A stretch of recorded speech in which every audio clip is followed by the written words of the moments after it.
नमस्कार, सर्वांना दिवाळीच्या हार्दिक शुभेच्छा। मालिकेच्या आजच्या भागामध्ये आपण पाहणार आहोत, मा इकडे कावेरीकडे म्हणत असते की हे बघ, काहीही झालं तरीही 20% मालकीन या घराची, या प्रॉपर्टीची मी आहे। मान्य तू 80% मालकीन आहेस, पण अजूनही या घरामध्ये माझा शब्द चालतो, मी जे म्हणते ते चालतं, असं मा कावेरीला सांगत असते। त्यामुळं तुझ्याकडे असलेल्या चाव्या त्या माझ्याकडे दे, असं कावेरीला सांगितलं जातं। कारण कावेरी जेव्हा घरात आली तेव्हा त्या चाव्या माने कावेरीच्या हातात दिलेल्या होत्या, कारण कावेरीने सांगितलेलं असतं की या प्रॉपर्टीची मी 80% मालकीण आहे। त्याच्यामुळे त्या चाव्या कावेरीकडे गेलेल्या असतात, पण माने आता स्पष्टपणे सांगितलेलं असतं की नाही, आता त्या चाव्या माझ्याकडे दिल्या पाहिजेत, कारण अजूनही या घरामध्ये माझा शब्द चालतो। कावेरीला काहीच प्रॉब्लेम नसतो, कावेरी एका सेकंदाचाही विचार करत नाही, कारण कावेरीला माहिती आहे की मा पुढे काय करणार आहे ते। कावेरी लगेच त्या चाव्या घेते आणि माच्या हातामध्ये देते। मग मा त्या चाव्या अमृताला द्यायला लागते आणि अमृताला सांगू लागते की मला माहिती आहे की हे घर आणि ही माणसं, ही नाती तू खूप चांगल्या पद्धतीने सांभाळशील, म्हणून ह्या चाव्या मी तुझ्याकडे देत आहे, असं सांगितलं जातं। तेव्हा सगळेजण पाहत असतात, सगळ्यांना म्हणजे यमुनाला वाटत असतं की माने जो निर्णय घेतलेला आहे तो अगदी योग्य आहे, असं यमुनाचं म्हणणं असतं। पण यमुनाला कुठं माहिती आहे की ही अमृता त्यांची वाट लावणार आहे ते। इकडे मा मात्र त्या चाव्या अमृताच्या हातात अगदी मानाने देत असते, तेव्हा मात्र कावेरी त्या चाव्या माकडून काढून घेते आणि त्या चाव्या स्वतःहून आता अमृताच्या हातात द्यायला जाते। हातात देते म्हणजे काय, तर त्या चाव्यांचा जो छल्ला आहे तो तिने हातात पकडलेला असतो आणि एखाद्याला भीक देतात त्या पद्धतीने तो छल्ला अमृताच्या हातामध्ये टाकत असते।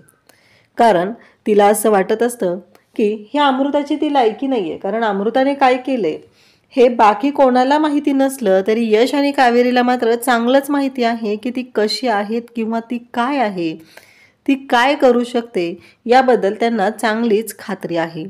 तेव्हा कावेरी ज्या पद्धतीने चाव्या देत असते ते पाहून सर्वांनाच धक्का बसतो, पण इकडे यशला आणि त्याचबरोबर विद्याला मात्र बरं वाटलेलं असतं, कारण इकडे कावेरीने त्या चाव्या मुद्दामच अशा पद्धतीने अमृताच्या हातामध्ये टाकलेल्या असतात। अमृता माकडे पाहते तेव्हा मा म्हणते की घे।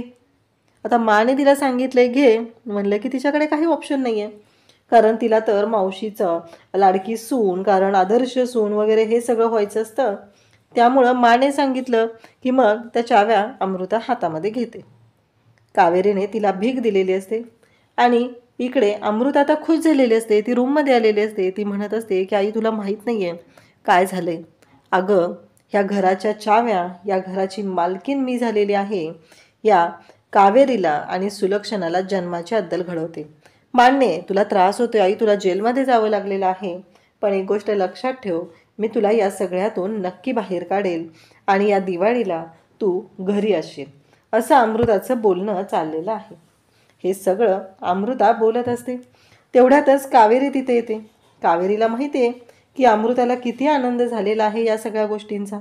मग कावेरी तिथे येते, अमृताला म्हणते की एक गोष्ट लक्षात ठेवायची, ह्या चाव्या तुझ्याकडे असल्या तरी अजूनही या घरावरती, या सगळ्यावरची मालकीन मी आहे, त्यामुळं कोणत्याही क्षणी तुला या घरातून बाहेर मी काढू शकते, असं कावेरी अमृताला ठणकावून सांगत असते।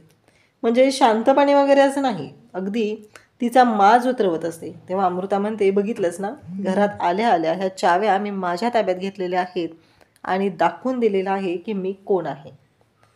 कावेरी म्हणते की एक गोष्ट लक्षात ठेव, या चाव्यांचे हाव मला कधीच नव्हते, मला ह्या चाव्या कधीच नको होत्या, पण जरा आरशात बघत जा, आरशात बघितल्यावर कळेल की मन आणि विचार किती कपटी आहेत, ते किती काळे आहेत, ते पण आरसा दाखवतो, कसे आरशात बघायला पण हिंमत लागते ग, असं म्हणत कावेरी पदराने अमृता ज्या आरशात बघत उभी राहिलेली असते तो आरसा पुसते आणि म्हणते की एक गोष्ट लक्षात ठेवायची, माझ्या घराकडे, माझ्या माणसांकडे जर वाकड्या नजरेने पाहण्याचा विचार केलास तर गाठ माझ्याशी आहे, तेव्हा मी काय करू शकते हे तुला कळणारही नाही। अशा पद्धतीने इकडे कावेरी अमृताला धमकावत असते। तिला सांगत असते की एक गोष्ट लक्षात ठेवायची, ही माणसं माझी आहेत आणि माझ्या माणसांपासून लांब राहायचं. त्यांना कोणताही त्रास दिलेला मी सहन करणार नाही, असं म्हणत कावेरीने तिला चांगलंच धमकावलेलं असतं आणि तिला लायकीही दाखवलेली असते की हीच तुझी लायकी आहे बघ. तर दुसऱ्या दिवशी सकाळी आता विद्या आणि पौर्णिमा फराळाच्या सामानांसाठी किराणा मालाची यादी करत असतात. तर पौर्णिमा मात्र भर सगळे पदार्थ सांगत असते. 5 किलो पोहे घे, 1 किलो शेंगदाणे घे, 1 किलो काजू, असं सगळं त्यांचं बोलणं चाललेलं असतं. विद्या म्हणते आई सावकाश मी लिहिते. तेव्हा पौर्णिमा म्हणते तुला एवढं आठवत नाही का गं, प्रत्येक वर्षी आपण तीच यादी करतो ना. तेव्हा विद्या म्हणते की आपल्याला चिवड्यासाठी आणि लाडूसाठी दोन्हीसाठी काजू लागणार आहेत ना, मग 1 किलो लिहूया. तेवढ्यातच अमृता तिथे येते आणि माज दाखवायला सुरुवात करते. माहिती आहे का काजूचा दर किती आहे? 1 किलो काजू लिहित आहे असं म्हणत ती बोलायला सुरुवात करते. तेव्हा मात्र इकडे पाहायला मिळतं की हे सगळं जेव्हा घडत असतं तेव्हा आता तिथे सगळेजण अमृताकडे पाहत असतात. हे जे अमृताचं वाक्य आहे ते कोणालाच आवडलेलं नसतं, कारण ज्या पद्धतीने तिनं बोललेली असते ती गोष्ट पटलेली नसते. आणि मग मात्र आता सगळेजण पाहू लागतात. पौर्णिमा म्हणते अगं असं काय करतेस, तुला माहिती आहे का वहिनींना काटकसर केलेली चालत नाही.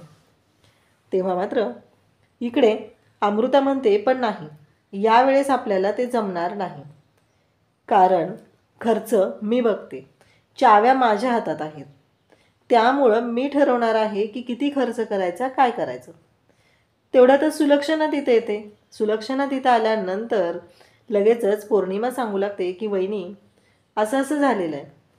सुलक्षणा लगेचच आता तोऱ्यात तिला सांगायला सुरुवात करते की अगं बरोबर आहे अमृताचं, कारण आपल्याकडे 20%च आहे ना. मग आता 20%तून जे काय भागवायचं, कसं भागवायचं ती करेल, तिला माहिती आहे कशा पद्धतीने मॅनेज करायचं. असं बोलून आता सुलक्षणाने तर अमृताचीच बाजू घेतलेली असते. ज्यांच्याकडे 80% हिस्सा आहे त्यांनी जर हात सैल केला तर करूया दिवाळी चांगली साजरी. म्हणजे हे सगळं जे काही बोलणं असतं ते विचित्र असं चाललेलं असतं. म्हणजे जराही वाटत नाही आहे की आपण काय बोलतोय, काय वागतोय, कुठल्याच गोष्टीची जाणीव नसते. मला फक्त एवढंच माहिती आहे की कावेरीला विरोध करायचा आणि कावेरीला विरोध करायचा म्हणून हे सगळं त्यांचं बोलणं चाललेलं असतं. आणि त्याचसोबतच इकडे पाहायला मिळतं की आता सगळेजण पाहत असतात, कोणालाच माझं वागणं चाललेलं आवडलेलं नसतं. मग इकडे यमुना मात्र येते तोऱ्यात सांगायला की ह्यावेळेस मग लक्ष्मीपूजनाचा मानसुद्धा अमृतालाच दिला पाहिजे, कारण चाव्या तिच्या हातात आहेत, ती या घरची मालकीण आहे, तर तो मान तिलाच मिळाला पाहिजे असं ती सांगत असते. तेव्हा यश म्हणतो की नाही, कावेरीचंही लग्न झालेलं आहे आणि या घरची ती सून आहे, तर लक्ष्मीपूजनाचा मान तिलाही मिळाला पाहिजे, त्या दोघींनी एकत्र पूजा करावी असं यश सांगत असतो. पण ही गोष्ट मात्र कोणालाही पटत नाही, कारण मा म्हणते की बरोबर आहे दोघींनाही मान मिळाला पाहिजे, पण हे ठरवणार कोण, तर त्यांच्या हातची असलेली चव, त्यांच्या हाताची चव जी आहे, ज्याच्या हातचा फराळ चांगला होईल त्याला लक्ष्मीपूजनाचा मान मिळणार असं माने सांगितलेलं असतं. तेव्हा मात्र कावेरीला धक्का बसतो, इकडे विद्याला धक्का बसतो. तेव्हा सगळेजण म्हणतात की चालेल, कारण अमृता तर किती छान सगळं बनवते, अमृताने दिखावेगिरीच केलेली असते ना प्रत्येक वेळेस, त्यामुळं यांना असं वाटत असतं की हो अमृता छान बनवते आणि सगळं छानच करणार आहे. इकडे विद्या म्हणत असते काय आहे हे, म्हणजे मला सांगा कितीही काही असलं तरी राक्षसांना कोण लक्ष्मीपूजनाचा मान देतं का, असं तिचं बोलणं चाललेलं असतं.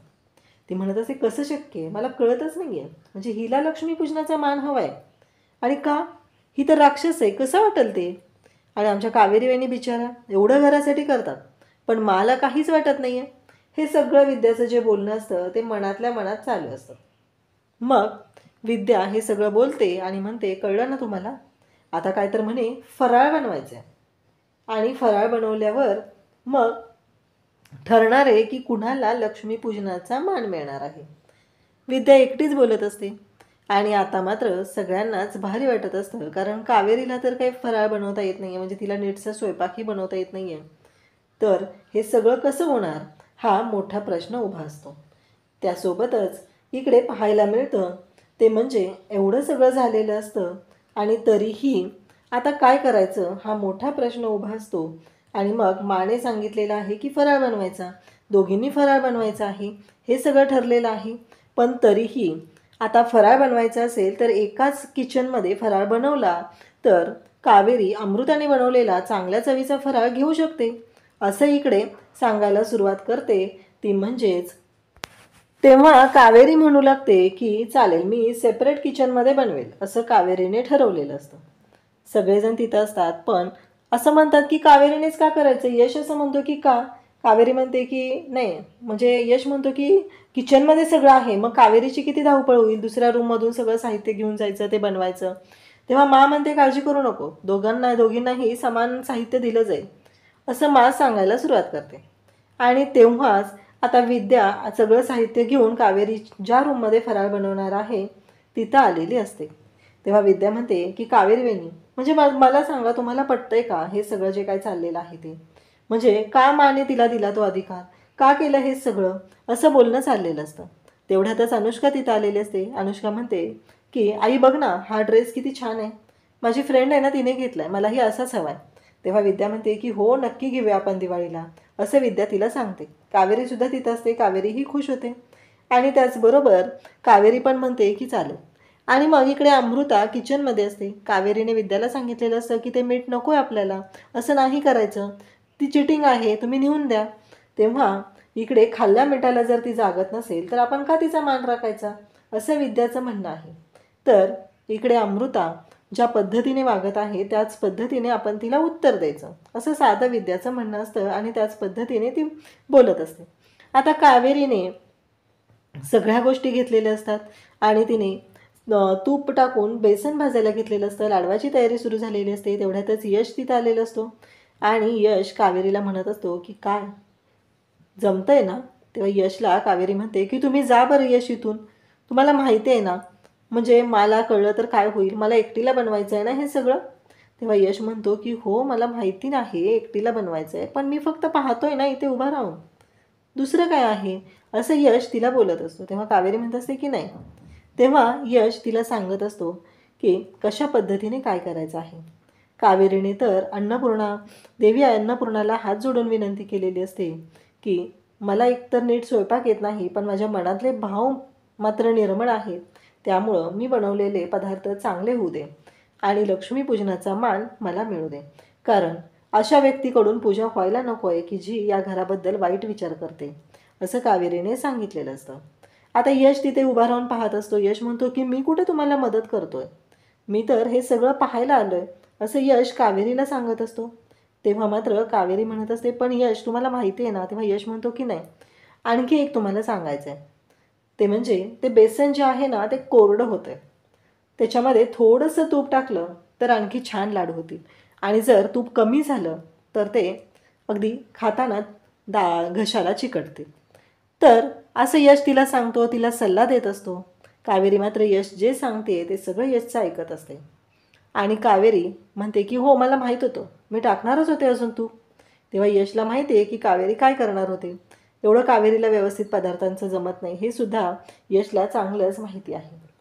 त्यानंतर यश म्हणतो की एक मोलाचा सल्ला देतो, कोणत्याही तिखट पदार्थांमध्ये थोडीशी साखर टाकायची, म्हणजे तो पदार्थ चवीला उत्तम बनतो, असं यशने कावेरीला सांगितलेलं असतं.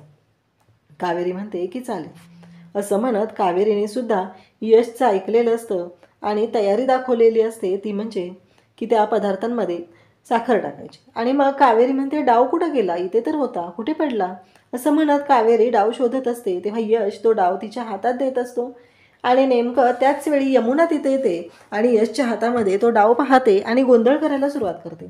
तू इथे काय करतोयस, तुला माहिती आहे का काय सांगितलं होतं माने, आणि हे सगळं काय चाललेलं आहे तुझं, असं म्हणत गोंधळ तिचा सुरू झालेला असतो. तेव्हा मात्र इकडे सगळेजण तिथं आहेत, या सगळ्या गोष्टी सगळ्यांना माहिती आहेत, काय चाललंय, कशा पद्धतीने सगळं चाललंय हे सगळ्यांच्याच लक्षात आलेलं असतं. आणि त्यासोबतच इकडे पाहायला मिळतं ते म्हणजे आता मा तिथं येते आणि मा पण गोंधळ करू लागते की हे सगळं काय आहे, तुला कळतंय का यश आणि कावेरी, मी काय सांगितलेलं होतं, असं बोलणं चाललेलं आहे. त्यासोबतच इकडे पाहायला मिळतं ते कावेरी आणि यश समजवण्याचा प्रयत्न करत असतात. परंतु त्यांचं बोलणं आता कोणीच ऐकत नाही, कारण सगळ्यांच्या मनामध्ये एकच गोष्ट असते आणि ती म्हणजे यश हा कावेरीला मदत करतो. आता सगळ्यांच्या मनामध्ये ते गैरसमज झालेले असतात आणि मात्र यश आणि कावेरीला ओरडायला सुरुवात करते. अशाच अपडेट्ससाठी चॅनलशी कनेक्ट राहा. थँक्यू.